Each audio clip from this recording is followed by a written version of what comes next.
Единственный в огне, кто читает свои сны. Поклоняюсь темноте. First encounter. The following is an email from Frankie, the first person to encounter Entity 303.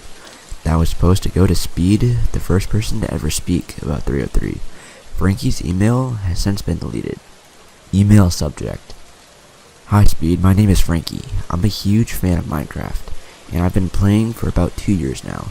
Every day after school, me and my friend John would always play on his private server.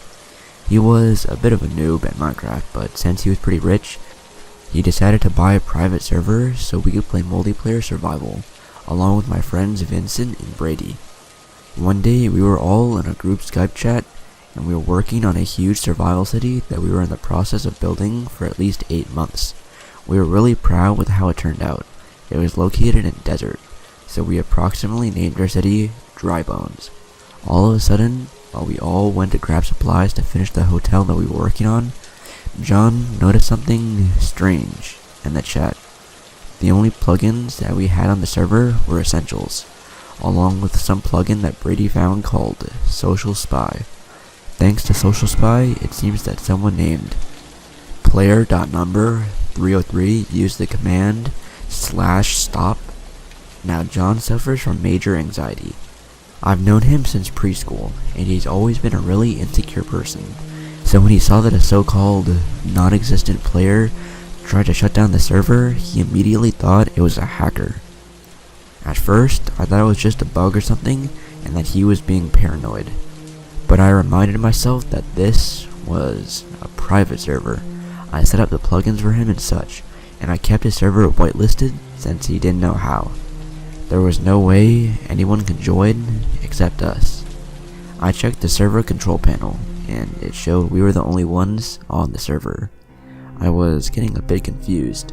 We all decided to just ignore it and continue on with our survival.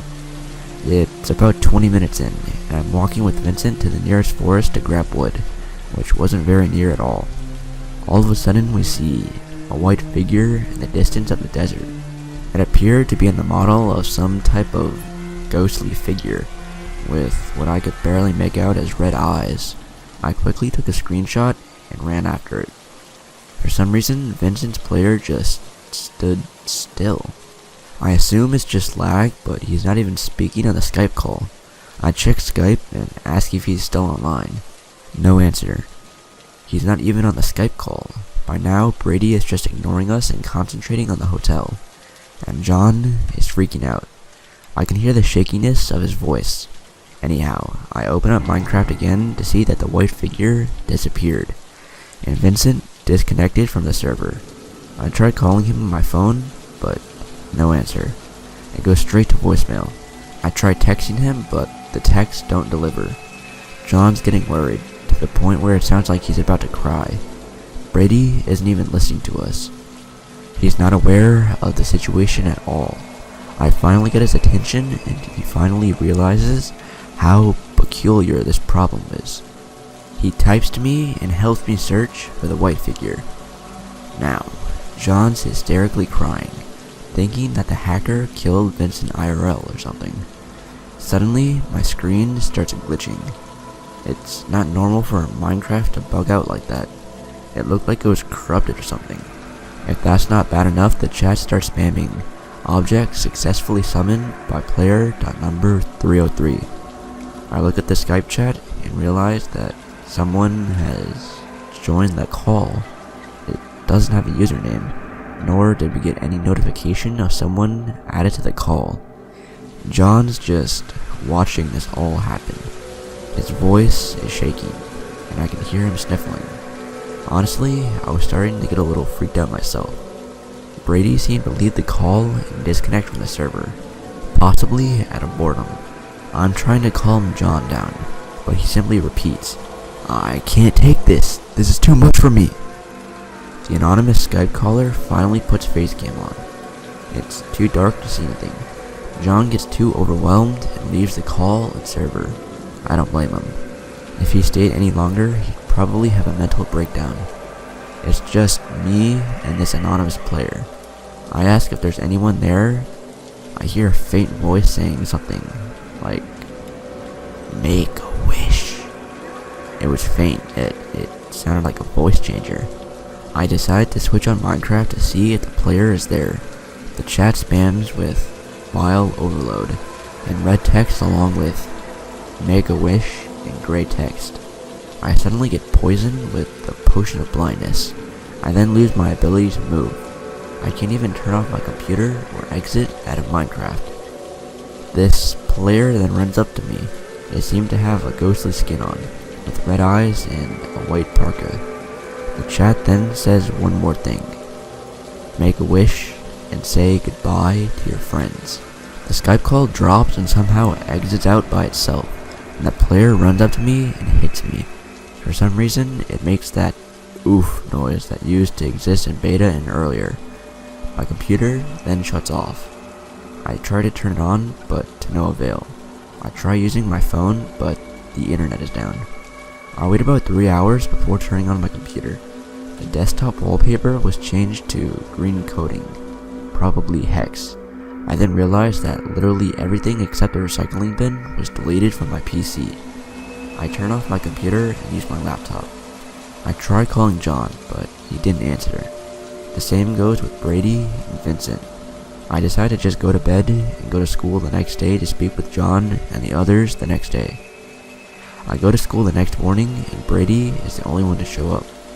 He says that Vin and John's parents called his parents and asked if John or Vin are at the house.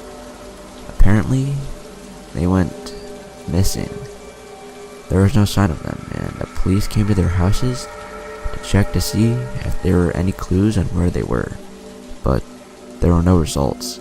I decided to ditch school and walk to John's house to see if he was there. I see his mother sitting on the steps, crying. I ask if she's okay, and she says that John apparently committed suicide. Not in the house, most likely snuck out to end his life. She handed me a piece of paper that she claimed to have been left on John's computer table. I read the note carefully. I can't take this anymore. I can't sleep. I'm afraid he's watching me. I can't live like this knowing that someone is after me, wanting me to die a slow, painful death. I'm sorry, Mom. I love you. I started to cry a bit when I read those last few words. I checked the back of the paper, and written on the corner in very small text was that familiar phrase. Make a wish. After about 20 minutes of comforting John's mother, I leave to go check on Vincent. His dad's car is in the driveway, but no one is home, not even his dad. I sneak in the house, and what do I see in the bathroom? Written on the mirror in red marker are the words, make a wish. That's when I realized that these weren't just coincidences. This was a serious issue. Not just some hacker, but someone who was mentally torturing his victims and causing them to so-called disappear. So you get this email speed, and if you ever encounter 303 again, I want you to quickly close out of your Minecraft and shut down your computer. I don't want you to end up like Vincent or John. Please be careful. If I get more information, I'll contact you immediately. Good luck.